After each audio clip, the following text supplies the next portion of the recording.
Welcome back to my YouTube channel. మీరు ఎప్పుడైనా ఎవరూ లేని పాడుబడ్డ ఇంట్లో రాత్రి పూట ఒంటరిగా ఉండాల్సి వచ్చిందా? అలా ఒంటరిగా ఉన్నప్పుడు ఆ నిశ్శబ్ద చీకట్లో మీ వెనకాల ఎవరో ఉన్నట్టు, శ్వాస పీలుస్తున్నట్టు మీకు అనిపించిందా? సరిగ్గా అలాంటి యథార్థంగా జరిగిన కథనే మనం ఇప్పుడు చెప్పుకోబోయేది. అలాంటి ఒక అనుభవమే రఘుకు ఎదురైంది.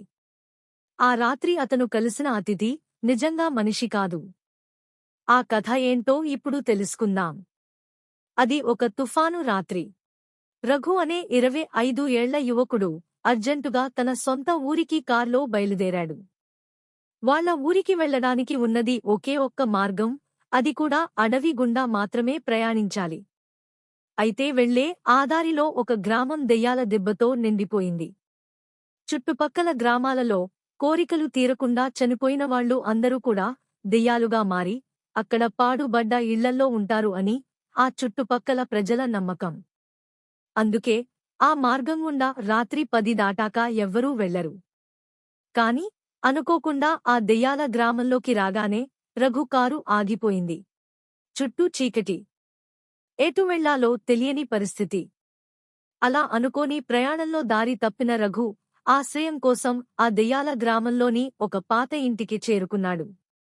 ఆ ఇంట్లో ఒక ముసలాయన దీపం పట్టుకుని రఘుకి స్వాగతం పలికాడు.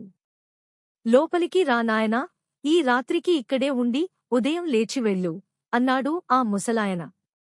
అలా ముసలాయన పెట్టిన భోజనం తిని రఘు పడుకున్నాడు. కాని అర్ధరాత్రి అతనికి వింత చప్పుడు వినిపించింది. కళ్ళు తెరిచి చూస్తే గోడమీద ఆ ముసలాయన నీడ వింతగా కనిపిస్తోంది. ఆ నీడకు తలలేదు.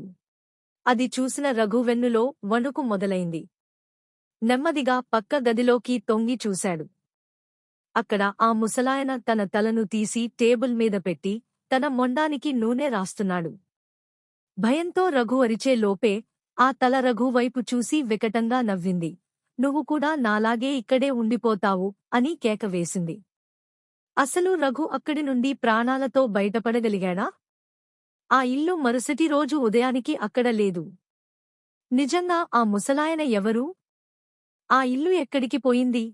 అసలు ఆ తర్వాత ఏం జరిగిందో తెలియాలి అంటే మనం మళ్ళీ సెకండ్ పార్ట్లో కలుసుకుందాం.